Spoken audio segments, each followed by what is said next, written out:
Alain Instruc, bonjour. Bonjour. Merci d'être avec nous. Vous êtes candidat aux prochaines élections sénatoriales et votre suppléante est Sylvie Ranck. Vous êtes conseiller départemental, on dit d'Aumont-Aubrac, hein, Oui, du canton de Montaubrac, oui. du canton d'Aumont-Aubrac. Pourquoi vous êtes candidat à cette élection?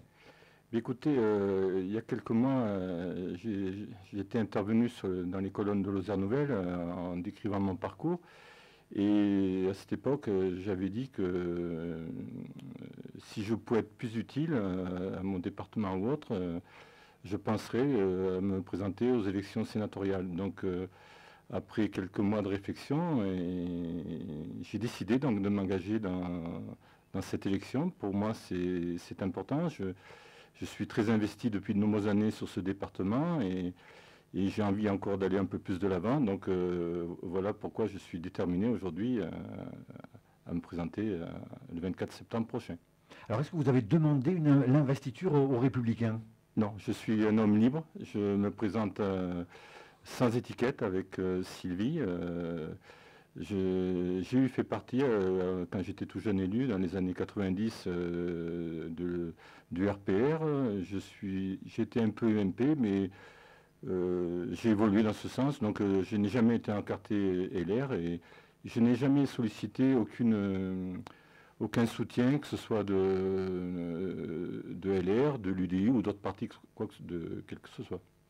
Alors, vous le savez, il y a d'autres candidats à droite. Est-ce qu'il y a un accord entre vous, notamment pour le second tour, pour apporter le soutien à celui qui sera le mieux placé? Écoutez, dès le départ, d'ailleurs Pierre Morel a souhaité nous rencontrer, j'ai précisé que s'il y avait plusieurs candidatures, et que ce soit avec Jean-Paul Pourquier, avec Patrice Saint-Léger, chacun avait ses arguments, moi j'ai présenté les miens, et j'ai toujours dit que celui qui arriverait en tête au premier tour, eh bien, on le soutiendrait. Donc Pierre Morel a souhaité samedi dernier, à la suite du concours du Bourtard, de nous revoir de nouveau. Et j'ai toujours été dans ce sens. Pour moi, il n'y a aucun souci. Du côté de la gauche, il y a également une division. Vous pouvez avoir un avis, hein. Qu'est-ce que vous pensez du soutien de Sophie Pantel à Alain Bertrand? Et ça vous semble du costaud? Ça me paraît logique, puisque Sophie Pantel fait partie du Parti socialiste. Je pense que Alain Bertrand, même s'il a plusieurs options, est aussi socialiste. C'est vrai qu'il y a beaucoup de candidatures, 9 candidatures, mais après tout, nos électeurs, nos électrices, nos collègues élus auront le choix et prendront celui qui leur conviendra le mieux. Vous avez voté le budget, hein, de Sophie Pantel? Sans problème, oui, j'ai voté le budget. On a maintenu l'investissement sans augmenter les impôts. Moi, j'ai voté ce qui me paraissait bien pour l'intérêt des Lozériennes et des Lozériens. Je précise que quand on travaille en commission, tous les rapports ont été votés quasiment à l'unanimité. Moi, quand je ne suis pas d'accord, je m'exprime, notamment sur les subventions aux associations, où je trouvais qu'il y avait une forte diminution, et je connais l'impact du monde associatif sur notre département. D'ailleurs, Sophie Pantel a été à l'écoute, puisque dans les dernières décisions modificatives, il y a eu une légère augmentation. Donc voilà, je crois qu'il faut travailler intelligemment sur ce département. Et demain, si je suis sénateur, c'est de travailler à la fois avec le député, la présidente du conseil général, toutes les forces suisses de vivre de ce département qui font évoluer au mieux les intérêts de tous et de toutes.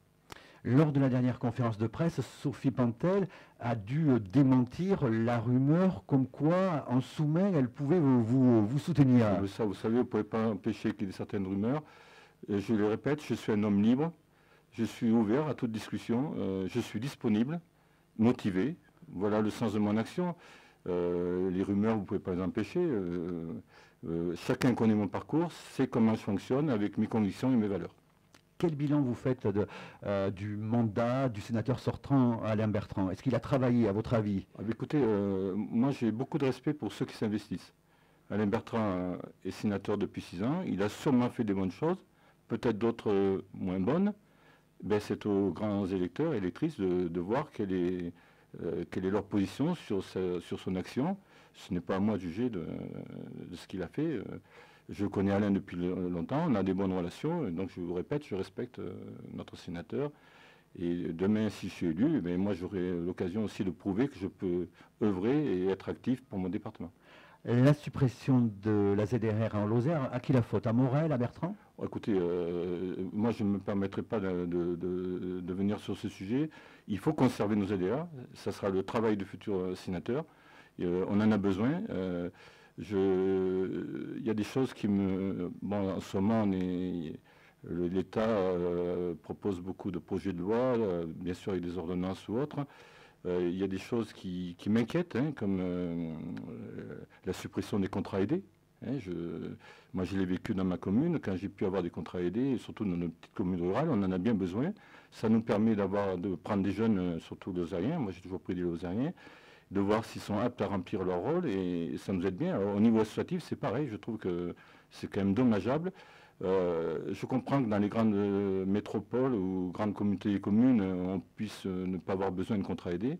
Mais je considère que dans une petite commune rurale, où les budgets, hein, l'État diminue d'année en année ses aides, on a besoin de ce genre de trucs. Et on pourrait parler aussi de l'enveloppe parlementaire, que ce soit un député ou un sénateur. Elle est supprimée. Alors ça aide bien les petites communes. Ça a aidé aussi beaucoup les associations. Je trouve ça dommageable. Alors certes, on dit que ça va abonder la DETR. Moi, je fais partie depuis une dizaine d'années de la DETR, de dotation de l'État. Et on travaille bien sûr sur les projets structurants, mais on a toujours défendu, nous les petits élus, les petits projets de nos communes. Et je crois que c'était... alors c'est vrai qu'elle a été abondée il y a quelque temps, mais je souhaite qu'elle soit encore plus abondée parce que notre ruralité en a bien besoin. Le concept de l'hyper-ruralité moi, l'hyper-ruralité, la grande ruralité, je crois qu'il faut prendre cette ruralité dans son ensemble. Et c'est dans ce sens qu'il faut aller. Hein. Hyper, grande ou autre, il y a un combat à mener et c'est là-dedans que je voudrais m'engager. Le Sénat, c'est une chambre importante à votre avis? Par exemple, les Insoumis veulent la supprimer. Mais écoutez, moi, souvent la population ou autre dit mais à quoi ça sert un sénateur? On se pose des questions. Puis avant de prendre ma décision, je suis allé un peu plus profond pour bien comprendre le rôle d'un sénateur. Et je m'aperçois qu'il a un rôle certain, hein, parce qu'il contrôle pas mal de choses au niveau du gouvernement. Il y a 7 commissions qui se réunissent, on doit au moins faire partie d'une. Les sénateurs étudient article par article tous les projets de loi, peut proposer des amendements. Le président Larcher, en 2015, a proposé une réforme de ce Sénat pour être plus clair et plus cohérent. Et il dit bien aussi que le sénateur doit être présent 3 jours à Paris et le restant de la semaine, ben, il faut être sur sa circonscription. Voilà comme je vois les choses. Et puis, si on prend la Lozère, on n'a qu'un député. Ben, il faut qu'il y ait aussi un sénateur qui soit le pendant de ce député et qui s'engage fortement pour l'avenir de notre département. Si vous êtes élu sénateur, vous quittez le conseil départemental? Non. Non, j'ai la possibilité de rester conseiller départemental, d'être conseiller communal, d'être conseiller de la communauté des communes. C'est mon ambition. L'autre fois, j'ai été interrogé là-dessus. J'ai comparé un peu à une équipe de rugby. Et quand il y a une équipe de rugby, il y a un capitaine, il ne porte pas de brassard. Mais ils sont 15 dans l'équipe et ils poussent tous ensemble. Moi, c'est comme ça que je vois les choses. Je continue à bosser. Je crois que j'ai un tempérament, et je l'ai prouvé depuis un certain nombre d'années. Eh bien, on travaillera ensemble, on formera une équipe. Et je considère que avoir un sénateur, alors déjà on a un député, mais si on a encore un sénateur dans le groupe, eh bien, pour moi, c'est un plus. Vos relations avec Pierre Morel à l'huissier sont bonnes? Écoutez, on n'a pas toujours les mêmes points de vue, hein, ça se sait, mais quand il faut se retrouver, on sait le faire. On l'a prouvé au niveau de notre communauté des communes. Voilà, moi, si j'ai quelque chose à dire, je le dis, et si ça va dans le bon sens, je le dis aussi. Je crois que voilà mon état d'esprit. Un mot pour terminer sur la situation de la Lozère. Vous êtes optimiste, il faut l'être.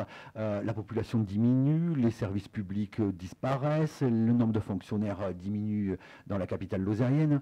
Oui, mais si on n'est pas optimiste, on ne va pas de l'avant. Donc moi, je reste optimiste. C'est vrai qu'on a des soucis, hein, on le voit. Moi, je suis élu depuis un certain nombre d'années. Et il faut toujours se battre, hein, pour la Poste, pour la SNCF. Je pourrais en sortir une longue liste. Mais l'autre fois, on a reçu le nouveau directeur d'Orange sur notre secteur. On a passé un repas ensemble. il y avait des problèmes à régler. Ben bon, tout ne se règle pas un jour, mais voilà, c'est ce travail de terrain qui compte. Hein. C'est de dire, il y a un souci, on y va et on essaie de régler. Alors, on n'a peut-être pas toujours la réponse à tout, on ne sait peut-être pas tout, mais moi, j'ai une habitude dans ma vie, c'est que quand j'ai franchi des étapes, j'essaye de faire l'effort, et je fais l'effort d'avancer et d'essayer de comprendre les choses. Et voilà, donc voilà, c'est cet état d'esprit que je voudrais traduire, que je voudrais faire passer à l'ensemble de mes collègues élus. S'ils me font confiance, je ferai en sorte de répondre à cette confiance. Alain Lastruc, merci.